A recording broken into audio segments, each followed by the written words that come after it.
এই ভাই এই পার্টি অফিসটার দায়িত্বে আছে। একে প্রচণ্ডভাবে রাত্রি মারা হয়েছে। এখানকার নেতৃত্ব একে মারা হয়েছে। আমি পুলিশকে বলবো যে যারা যারা মেরেছে অবিলম্বে তাদের অ্যারেস্ট করতে হবে। আর ইতিমধ্যে যে বিষয়টি লক্ষ্য করছি, বিগত দিন এই জীবনতলা বাজারে এই যে দেখতে পাচ্ছেন আমার পিছনে একটা party office, Indian secular front বা আইএসএফের একটা পার্টি অফিস আগামী দিন উদ্বোধন হয়েছে। আর উদ্বোধন হয়েছে ক্যানিং পূর্বের আইএসএফের দাবুটে প্রার্থী হিসেবে পরিচিত আরাবুল ইসলাম।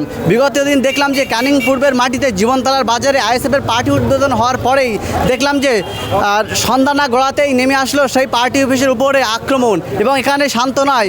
সেই দিন রাত্রে আবার লক্ষ্য করলাম ঠিক রাত 11টার দিকে আইএসএফের সেই পার্টি অফিসে বেশ কয়েকটি কর্মী ছিল যারা সেই পার্টিটাকে সুন্দরভাবে কিছু কাজকর্মের জন্য তারা কাজ করছিল, এবং তাদেরকে লক্ষ্য করে চললো একের পর হামলা। এবং ইতিমধ্যে লক্ষ্য করছি সেই আক্রান্ত আইএসএফ কর্মীদের পাশে এসে দাঁড়ালেন। ইতিমধ্যে লক্ষ্য করছি সেই ভাঙড় থেকে ছুটে আসা আইএসএফ প্রার্থী আরাবুল ইসলাম।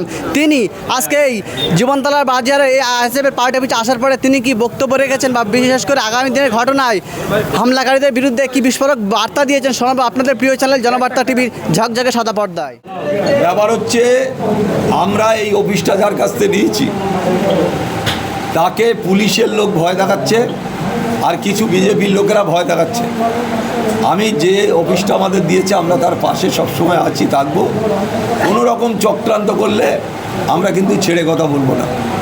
আমরা একদম পরিষ্কার বলে দিচ্ছি প্রশাসনকে যে আমরা এই পার্টি অফিস তাদের কাছে 5 বছরের এগ্রিমেন্ট করে আমরা এই পার্টি অফিস নিয়েছি।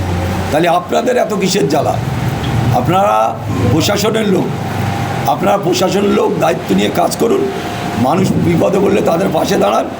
অন্যায়ভাবে আইএসএফের কর্মীদের উপর আক্রমণ করার চেষ্টা করবেন না। আর পার্টি অফিস 5 বছর আমরা নিয়েছি, 5 বছরই আমরা থাকবো। আমার আমার ভাই এই পার্টি অফিসটার দায়িত্বে আছে। একে প্রচণ্ডভাবে রাত্রি মারা হয়েছে। এখানকার নেতৃত্ব একে মারা হয়েছে। আমি পুলিশকে বলবো যে যারা যারা মেরেছে অবিলম্বে তাদের অ্যারেস্ট করতে হবে। আমরা আইন হাতে তুলে নেব না। আর যদি মনে করে প্রশাসন যে আমরা কিছু করব না, তাহলে আমরা রাস্তায় নামবো। আরাবুল ইসলাম বসে থাকবে না। আমরা কয়েক হাজার লোক নিয়ে আমরা অবরুদ্ধ করে দেবো থানার সামনে। তাই আমি আগাম বলে দিচ্ছি, অবিলম্বে যারা আমার পার্টি অফিসে আমার নেতৃত্বকে মেরেছে, হোসাইনকে মেরেছে, তাদের অবিলম্বে অ্যারেস্ট করতে হবে। গত 1 সপ্তাহ ধরে আমাদের ওপরে অনেক একটা চক্রান্ত চলছে। যেই পার্টি অফিসটা, এই দোকানটা যার কাছ থেকে আমরা ভাড়া নিয়েছি, তাদেরকে প্রথম ছেড়ে দেওয়া হয়েছে এবং তাদের বাড়িতে পুলিশ পাঠানো হয়েছে, এবং সেখানে কিছু হচ্ছে না বলে আমাদের এখানে দুবার, তার মাঝখানে 2-3বার এসে আমাদের থ্রেট দিয়েছে যে তোরা পার্টি অফিস করবি না আইএসএফের, আমরা করব। কিন্তু যারা বলছে তারা তৃণমূলের এক সময় হারমাত বললে ভুল হবে, তার থেকে আরও যদি দুষ্কৃতি থাকে তার থেকে আরও মনে হয় বেশি হবে। এখন কি পরিচয়? এখন পরিচয় ওই বিজেমূল, তৃণমূল না বিজেমূল, এইরকমই।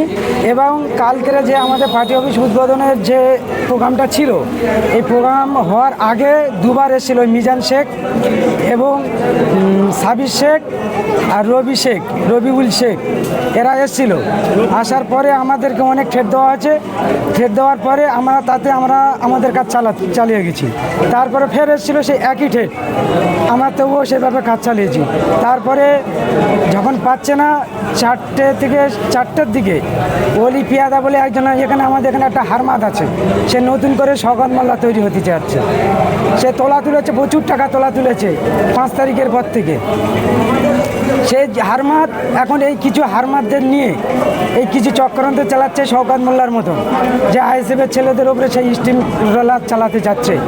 তাই এবং সব কালকের এত কিছু ঘটনার পরে আমাদের পার্টি অফিস উদ্বোধন হয়েছে। হওয়ার পরে আমাদের পার্টি অফিসে কিছু কাজ বাকি ছিল, এই গেট লাগানোর জন্যে এবং আমরা ক্যামেরা লাগানোর জন্য আমাদের কাজ চলছিল। কাজ চলাকালীন তখন বাজে 11:30 থেকে 12টা, এবং হ্যাঁ সেই রাত তখন মিজান শেখ, রবিউল শেখ, সাবির শেখ আর রবিকুল শেখ, এরা তার মানে পুরো বংশ পরিচয় হারমাদ, পুরো বংশটাই হারমাদের মধ্যে। এই হারমাদরা ফের কালকের রাত্রে এসে আমাদেরকে, ছেলেরা কাজ করছিল, ক্যামেরার লাগানো কাজ চলছিল এবং কিছু প্লাস্টারের কাজ চলছিল, এসে আমাদেরকে বলে তোরা এখানে কেন? তা আমি তখন ভিতরে ছিলাম, আমি ওদের কথার উত্তর দিইনি। আমাদের ছেলেদের খালি আমি বলেছি যে তোমাদের কাজ তোমরা করো। ও অনেকক্ষণ থাকতে বলছে কাজ বন্ধ কর। বলার পরে সঙ্গে সঙ্গে আমার একটা ভাই আমাকে বললো যে সাহেব তুই চলে যা। তা আমি যাই না, তখন আমি দাঁড়িয়েছিল, ওই যে ভাইটা আমার বলেছে চলে যা, তার ঝাপাট করে গিয়ে চড় মেরেছে। চড় মারার পরে ঝাপাট চড় মারছে, অনেক মার মেরেছে। মারার পরে আমি যখন আগিয়ে গেছি, আমাকে এখান থেকে একটা গাছ ছিল, পাশে গাছ ছিল, সেই গাছ থেকে লাঠি ভেঙে আমার পিঠির চালে মেরেছে। যদি তোমরা মিডিয়া পার্সন আপনারা যদি দেখতে চান, আমি সেই আমাদের চার্জ দেখাবো। আপনি কি কমপ্লেন করেছেন?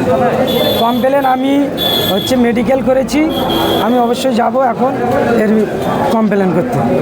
ফ্ল্যাগ বাজছিলাম, মুয়ে উঠে আইএসএফের ফ্ল্যাগ বাজছিলাম, মুয়ে উঠে 10-20 জন আসলো জীবনতলার ওই দিক থেকে এসে আমাকে বললো ফ্ল্যাগ সব খুলে নাও, তুমি বেঁধেছো, তুমি ফ্ল্যাগ খোলো। আমি ফ্ল্যাগ তাও আমি বাজছি, ফ্ল্যাগটা বাজছি, এইবারে বাধা হয়ে গেছে, এবার লাভছি, আমার সেই মুয়ের থেকে পুরো ফেলে দিল। আমার এই জায়গাটা এখনও পর্যন্ত ব্যথা, বাড়ি গিয়ে ডাক্তার দেখিয়ে ওষুধ ফষুধ সব নিয়েছি আমরা। তাহলে সেই টিএমসি যা আগে অত্যাচার করতো, এখন বিজেপিও সেই অত্যাচার করছে। তাহলে সেই টিএমসি আর বিজেপি একই হয়ে গেল। তাহলে সেই গরিব মানুষ তারাই আগাগোড়া মার খেয়ে যাবে, এর জন্য কোনো বিচার হবে না। যারা মারছে তারা কি করে? তারা আগে টিএমসি করতো, পরে তারা ঘর দর ভাঙচুর লুটপাট করেছে, তারা এখন বাঁচবে তো, তা বাঁচার জন্য তারা এখন বিজেপির হাত ধরছে, ধরে তারা আবার আইএসএফের মারতে আসছে। কেন? আমার আইএসএফ ভালো লাগে, আমার মন থেকে আইএসএফ ভালো লাগে, আমি আইএসএফ ঝান্ডা বাঁধবো। তোমার বিজেপি ভালো লাগে, তুমি বিজেপি করো না। আমরা তো আইএসএফের থেকে বিজেপির তো আমরা তো মারধর করতে যাচ্ছি না, তাই তোমরা আসছো কেন মারধর করতে? তোমার যেটা ভালো লাগে তোমরা করো না। এরা আগে শওকত মোল্লার ঘনিষ্ঠ ছিল।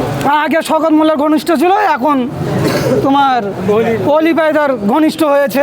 এখন যদি এরাও যদি এই অত্যাচার চালু করে, তা মানুষ জনগণকে এই পার্টিও রাখবে না, এও মুছে যাবে আস্তে আস্তে, এও থাকবে না যদি এই অত্যাচার যদি আগাগোড়া চালু থাকে। সেই যে কুখ্যাত দুষ্কৃতী সেই তৃণমূলের যারা গুন্ডা বাহিনী, তারা আজকের বিজেপির সাথে মিলে আজকের আইএসএফের উপরে যে নির্মম অত্যাচার চালাচ্ছে, তাই সেই আমরা এখান জীবনতলার বুক থেকে বার্তা দিতে চাই মাননীয় মুখ্যমন্ত্রীর কাছ থেকে, যে যারা বিগত দিনে বিজেপিকে মেরেছে, আইএসএফকে মেরেছে, সিপিএমকে মেরেছে, তারা আজকের আপনাদের দলে। তাই সেই দিকটা লক্ষ্য রাখার জন্য যে কুখ্যাত দুষ্কৃতীরা এখন বিজেপির সাথে করে নিয়ে আমাদের আইএসএফ কর্মীদের উপর অত্যাচার চলছে, সেটা যেন বন্ধ হয়। সেই সাথে সাথে কিছু পুলিশ আইএসএফের নামে বিশ্রী ভাষায় গালাগালি করছে। আমরা এই ক্যানিং জীবনতলা থানার আইসিকে বলবো, এবং যারা এখানকার আধিকারিক আছেন প্রশাসনে, তাদের কাছে বলবো নিরপেক্ষ দৃষ্টিতে ভঙ্গিতে সাধারণ মানুষকে যাতে নিরাপত্তা দেওয়া যায়, সেই দিকে লক্ষ্য রেখে, সাধারণ মানুষের দিকে লক্ষ্য রেখে কাজ করার জন্য আমি এই জীবনতলা থানাকে আহ্বান করব। আরও সেই সাথে সাথে বলবো, আমাদের আইএসএফ দল শান্তিপ্রিয় দল, আমাদের নেতা নওশাদ সিদ্দিকী বলেছেন আমাদের দল দুর্নীতির দল না, আমাদের দল সন্ত্রাসের দল না। কিন্তু আজকের যারা সন্ত্রাস করছে আমাদের এই আইএসএফ কর্মীদের উপরে, মনে রাখবেন আজকের যে পুলিশগুলো আমাদের উপরে অত্যাচার করছে, বিগত দিনে সিপিএমের সময় তারা ওই সিপিএমের অত্যাচার করেছিল, তাই বিগত দিনে টিএমসির হয়ে মানুষের উপরে অত্যাচার করে ছিল। আপনারা মনে রাখবেন বিগত দিনে পশ্চিমবাংলায় আসছে আইএসএফ ক্ষমতায় আসছে, আমরা সেই দিনে আইএসএফ কর্মীরা আইনের মাধ্যমে আপনাদেরও বুঝিয়ে নেব, আমরা ছেড়ে কথা বলবো না, এটা আইএসএফের পক্ষ থেকে জানিয়ে দেওয়া হচ্ছে। একমাত্র আমাদের আক্রমণ একটাই কারণ, সেটা হচ্ছে আমাদের খেটে খাওয়া নিপীড়িত মানুষ আমাদের সঙ্গে জোটবদ্ধ বেঁধেছে। যখন আমাদের দিকে লোকের ঢল নেমেছে, ওরা ভয় পাচ্ছে যে আমাদের পিছনে লোক নেই, তাহলে আমরা দলটা করব কাদের নিয়ে? সামান্য 2-4টে দুষ্কৃতী নিয়ে দল হয় না, দল হয় সাধারণ মানুষ, খেটে খাওয়া মানুষ, নিপীড়িত মানুষদের নিয়ে দল তৈরি হয়। তাই আমাদের সঙ্গে সাধারণ মানুষ দলে দলে যখন যোগদান করছে, ওদের বুকের হৃৎপিণ্ড কেঁপে উঠছে। তাই তাদের একটাই ভয়, আগামী দিনে পশ্চিমবাংলায় বিজেপির কোনো অস্তিত্ব থাকবে না। তাদের ভয় একটাই, আমরা এখানে এরপরে আর অস্তিত্ব থাকবে না। আইএসএফরা যে সংগঠন তৈরি করছে, সেই সংগঠনের মাধ্যমে আমাদের সামনে আগামী দিনে ওরা লড়াই করবে। লড়াইয়ের ভয়তে ওরা আজকের এই সন্ত্রাস চালাচ্ছে।